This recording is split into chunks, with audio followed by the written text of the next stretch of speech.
Hi there, good afternoon. This is Dr. Judith. Have spoken to you a while, been rather busy. I've acquired quite a few clients and working very hard doing something that I love very much, mental health therapy. Working hard, long days, but long happy days. Of course, anybody who knows, if you love what you do, it really doesn't seem that, long in terms of the hours that you actually do it. So I've been working at home. Of course, I have my office here. And I have also been taking care of my son. Got to shuttle him back and forth to school and to work. God has blessed him with a job. He wanted one really badly, and he's gotten it. He's blessing us in every direction. And just, actually going to do some home visits. And so God is doing his thing in his season in my life. Making sure that I get the right amount of sleep, making sure that I work out physically, that I take care of his temple. I'm not abusing it, that I eat properly. All those things doing, and so I've not had the time to do the recordings or even send them out as I have in previous weeks. But it's a good reason, and I hope that you've all been more than well. And so this afternoon I want to share with you about the woman at the well, the Samaritan woman. And so that will take us to John chapter 4, the book of John chapter 4. And I'll read briefly four verses, and then we'll talk a little bit about that. So John chapter 4, John chapter 4, verse 1. Therefore, when the Lord knew that the Pharisees had heard that Jesus made and baptized more disciples than John, though Jesus himself did not baptize, but his disciples. Verse 3 says, he left Judea and departed again to Galilee. And listen to the key verse here, verse 4.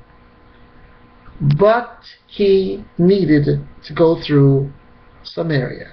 Transitional verb, but he needed to go through Samaria. I want to share with you that it is an amazing thought to think, to fathom that Jesus Christ changed his roots just for me. And there are many who might be listening to this might think, well, I never did anything awful like the woman at the well. I didn't get involved with, was married 5 times, and I didn't commit adultery, and listen guys, the reality is that little sin, big sin. Sin is sin. And so I love the story because I heard a pastor talk about it this morning. I just kind of dug up a whole lot of stuff for me in terms of God's awesome forgiveness, his redemptive qualities, his tendency to want to bring me back to where I belong. And so when I heard it this morning, I thought, let me do a recording on this because I'm just so extremely, extremely grateful for him deciding to go through Samaria for me. Because when he met me while walking through Samaria, my Samaria is Snellville, Georgia, he stopped long enough to tell me the mistakes I've made. He stopped long enough to show me that the way I lived before, I don't have to do that again. He stopped by long enough to share with me that the mistakes that I made before, which have become messages now, that he has forgiven me, and that I can freely forgive myself, and we're in pretty good relationship, not because of me, because he's good. Remember that. I mean, nothing that I can do is impressive, but he is good. His very nature is good. So my relationship with him, his righteousness in dwelling in me, makes me appear good. Got it? But he's good. So I'm excited about this woman because I am a bit of this woman. We're all a bit of this woman, whether we want to admit it or not. And we can spin webs and say, well, I'm not that bad, and, after all, I didn't do that. Well, if you didn't do that, you did something else. And as long as we're committing sin, sin is sin. So maybe you're not the woman with 5 husbands. And maybe you're not living with somebody who is somebody else's husband right now, or certainly not, definitely not your husband. It doesn't matter. That's little penny ante stuff. That's just playing word games. That's using semantics. The reality is that we need to remember to thank him for diverting from Galilee and coming to Samaria, so he could tell us about who we are, so that he could show us that we don't have to stay the way we have been. And whether it's a sexual sin, whatever it might be that it is that we have done that made him divert and made him change from going on to Galilee. Whatever it is, I can only say for me, I am glad that he changed his routes, or some people say route. He changed his route, he changed his routes to come speak to Judith, to remind me. And when he came to speak to me, let me tell you one of the things that I did.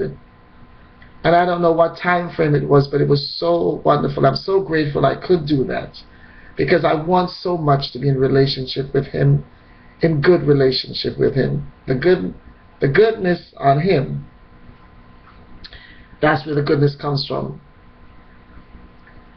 One thing that I did fairly soon in this journey with him, I went to Psalm 139 and I read these words. And it's Psalm 139 verse 23. Search me, O God, and know my heart. Try me and know my anxieties. Verse 24. And see if there's any wicked way in me, and lead me in the way everlasting. I have, in this need to be closer, to be in a healthier relationship with the God of the universe, Abba Father, with that desire increasing in me over and over again, I have read these words to him. I have said to him, if you see any wicked way in me, you know me, search my heart. Try me and know my anxieties, know my fears, know my concerns, and see if there's any wicked way in me. Whether the wicked way in me is caused because of my reactions to the anxieties or whatever it is. I've said those words to him. And when I said those words, then he could reveal to me what he said to the woman at the well, what he said to the Samaritan woman. He had to, because I gave him permission to show me Judith, to show me the mistakes I've made, to show me the wrong things I've said, or the things I said that was correct, but I said it the wrong way. I've asked him, and I continue to ask him, to show me the things that I have not said that I should have said, or the things that I said and I didn't say it with the right tone of voice. I've asked him to show me how to say things, the truth, to continue to be truthful and honest, but to say the truth in a softer way. And the only reason why I could do that is because I desire to be closer in relationship with him. And when he showed me, just like he showed the woman at the well, when he showed me, thanks be to God, I was not angry. I was disappointed when I think of the mistakes I've made in me. But I am grateful.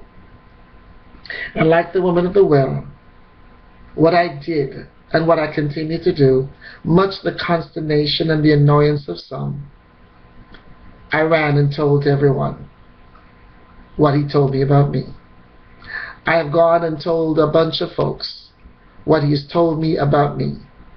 Not because I want fame, not because I want attention, but because I would love for everyone to get the cup of water that he gave her that day and that he's given to me. I would love for those who don't know him, that one word that I say, one story that I share, they'll be impacted. Because when he told me about me, when he told me about my anxieties, when he told me about the things that I could have done differently, when he showed me, and when he showed me that I didn't have to repeat the errors of the past, when he showed me that he knew me, Now that's what really got me. That got me big time. And he showed me that he knew me, Judith, in every possible way. That's when I ran and told the people, I met a man. I met a man who told me all about me. And when he did, it released me, it freed me. I was not embarrassed, I was not ashamed. I'm not embarrassed, I'm not ashamed. He showed me me. And it freed me. And in that liberation, I wanted others to be liberated too. So I have shared the story about this man who I met, who has made sure he has given me living water. What I went to the well for initially is not what I received. He has given me freedom. He has given me living water that makes me free when I drink it. And when I drink it and I feel free and I feel unbounded, I feel like an eagle. When I begin to soar because my past is no longer a yoke about my neck, I am free. All I can imagine is how many people, if they heard the story, my particular story, maybe they would want the same living water. And maybe, my God, out of gratitude, they would then go and tell others how he liberated them.